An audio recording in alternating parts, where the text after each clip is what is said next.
primeiro lugar, eu queria parabenizar vocês por esses resultados que vocês estão apresentando. É um trabalho conjunto, é um trabalho de parceria, é um trabalho muito bem realizado, que realmente emociona, porque toca na ponta, no paciente que precisa tanto de nós e que nós nem sempre conseguimos atender adequadamente. Pediram para eu falar de liderança com diferencial colaborativo. Eu fui convidado há uns 2 anos para falar na Fiesp, e o que eles queriam que eu falasse no grupo de jovens da Fiesp era liderança com diferencial competitivo. E o que a gente fazia para ganhar dos outros e ter um hospital de destaque. E eu disse que eu não falo de diferencial competitivo porque essa não é a cultura dessa instituição. Essa instituição tem consciência das necessidades de saúde e sabe que elas não vão ser atendidas se nós não compartilharmos o conhecimento. É por isso que o nosso propósito é conviver e compartilhar. Existem desafios nítidos na saúde, estão aqui nesse slide, aqueles que são do direito coletivo, do direito individual. Do direito coletivo, promoção da saúde. Do direito coletivo e individual, prevenção e predição das doenças. E do direito individual, exclusivamente, prontidão e precisão do diagnóstico, pertinência do tratamento e uma reabilitação adequada. Nós definimos valor nessa instituição por essa fórmula. Nossa fórmula de valor começa pela pertinência. Tudo que não for necessário não deve ser realizado. A internação desnecessária, o exame desnecessário, os dias a mais de internação desnecessários, os procedimentos cirúrgicos desnecessários. Se não for necessário, o valor na fórmula é 0 e, portanto, todo o resto do valor não é entregue ao paciente.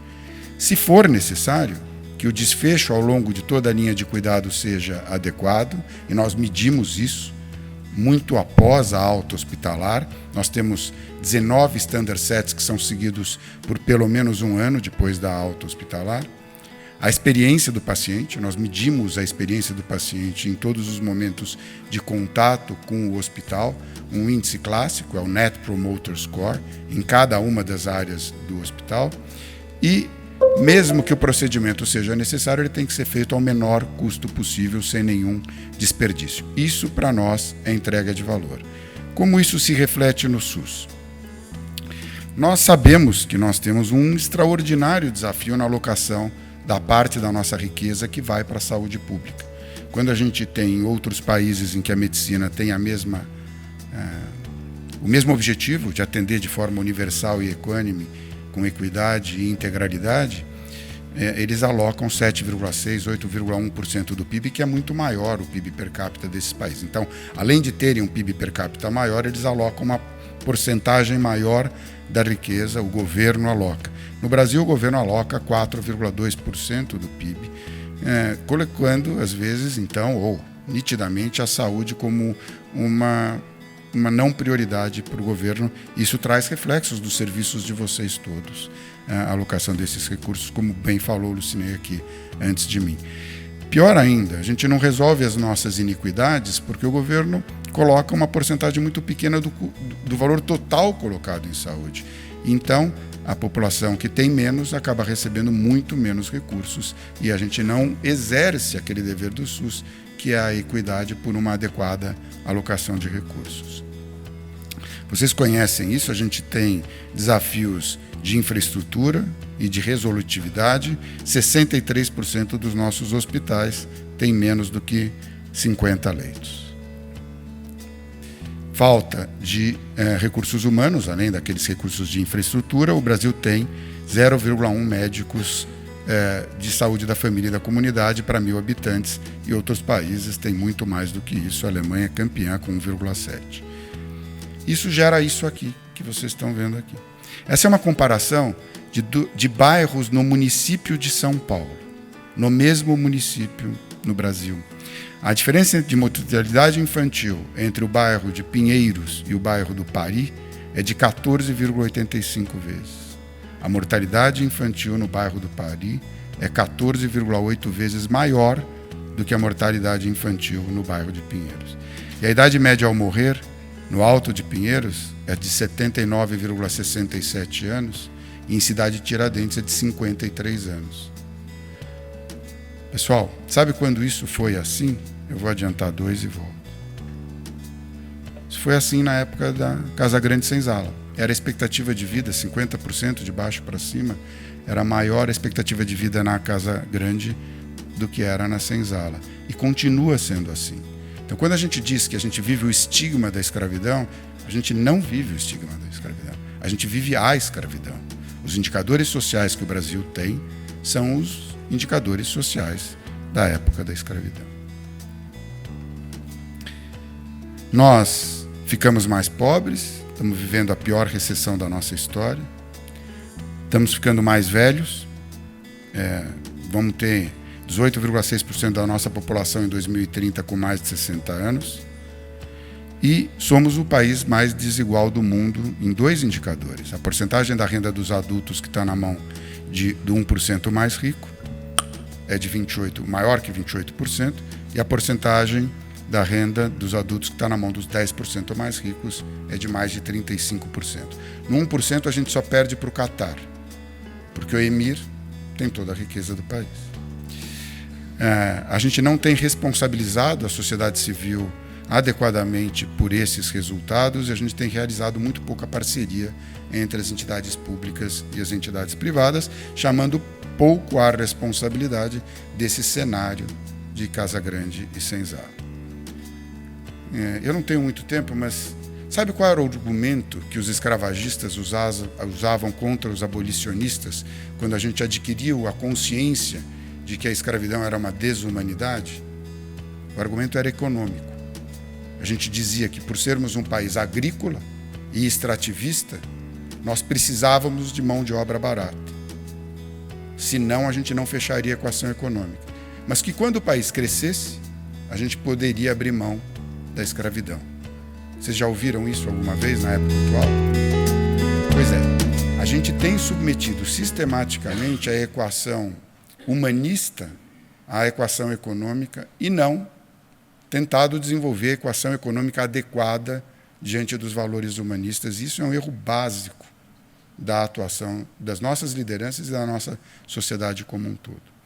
Os direitos humanos fundamentais foram divulgados na Revolução Francesa, mas já eram conhecidos desde 1550, pelo discurso da servitude voluntária do Etienne de la Boétie. A gente vive ainda o conflito polar entre os liberalistas e os socialistas, ou os igualitaristas.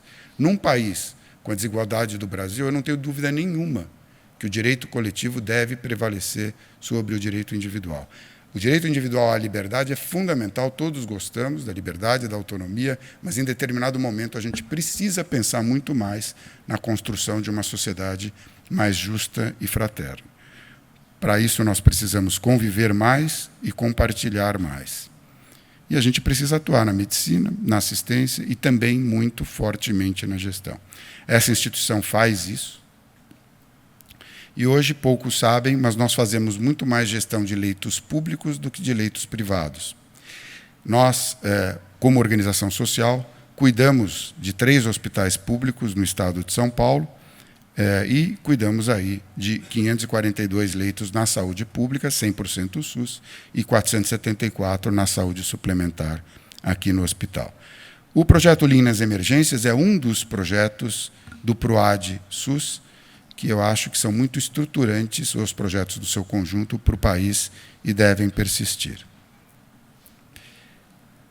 Para formarmos lideranças mais colaborativas, nós precisamos cuidar de 2 transformações fundamentais na nossa sociedade. As transformações que vão ocorrer pela via jurídica institucional e as transformações que devem ocorrer pela via ético-pedagógica. E vocês conhecem os gaps que a gente tem nessas 2 dimensões. Nós propomos, como mudança jurídico-institucional, um governo formulador, regulador e fiscalizador, e entes privados compartilhando as responsabilidades como executores com o governo. E que os órgãos regulatórios sejam cada vez mais técnicos, cada vez mais colaborativos e que tenham responsabilidade pelo resultado do que regulam.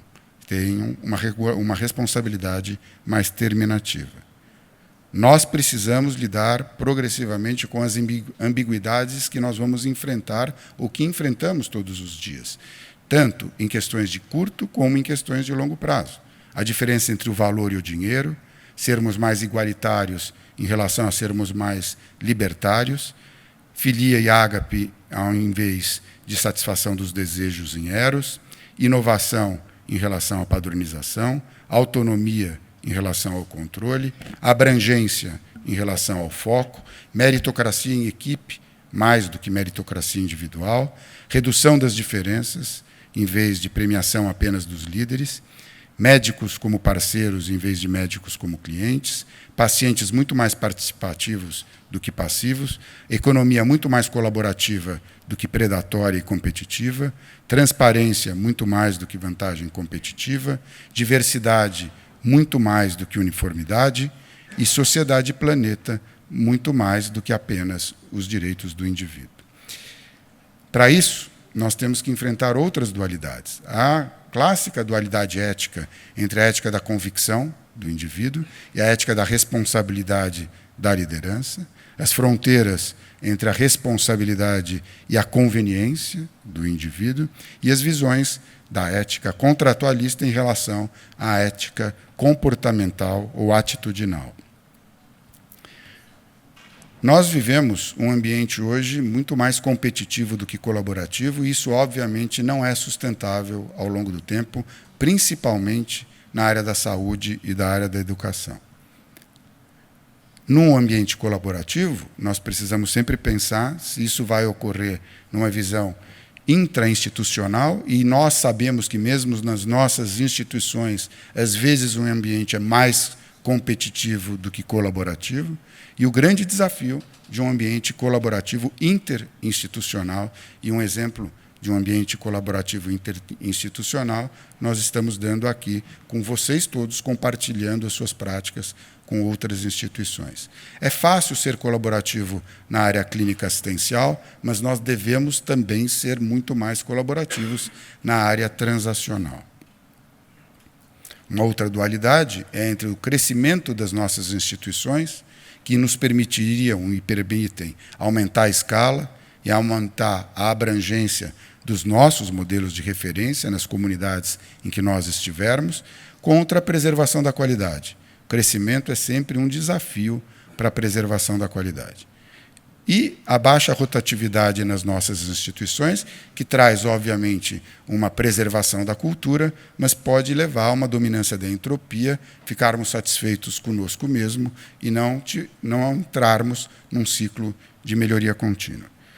O brasileiro tem um traço cultural bastante negativo, entre todos os outros maravilhosos e positivos que a gente tem. É uma coisa chamada índice de distância de poder. Power Distance Index. Nós ranqueamos sempre muito altos em índice de distância de poder. E, para resumir, o que significa um alto índice de distância de poder? É a normalidade com a qual a gente aceita a autoridade imposta. Nós aceitamos a autoridade imposta sem questioná-la, nas nossas instituições e nos nossos ambientes políticos, e isso precisa diminuir.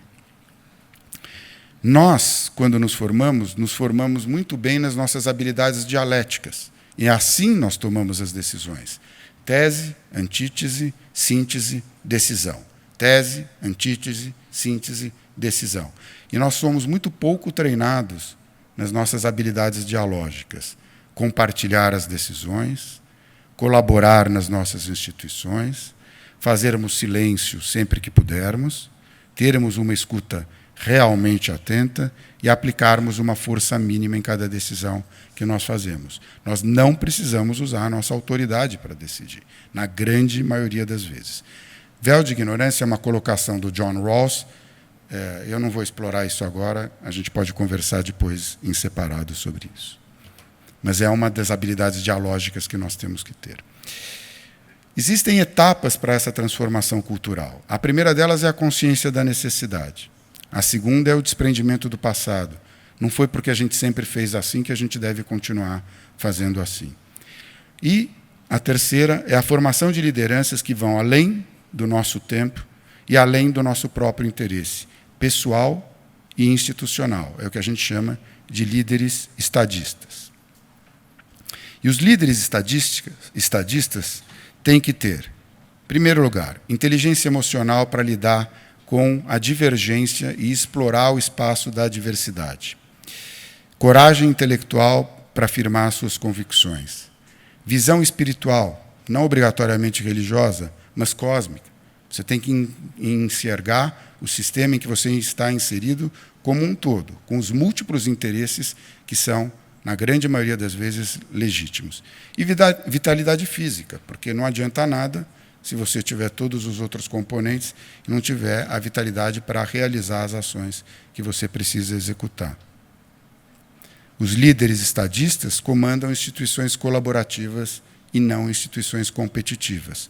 E as instituições colaborativas são muito mais sustentáveis do que as instituições competitivas.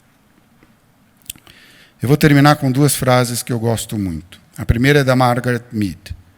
Nunca pense que um pequeno grupo de indivíduos altamente dedicados não pode mudar o mundo. Na verdade, foram eles os únicos que já o fizeram.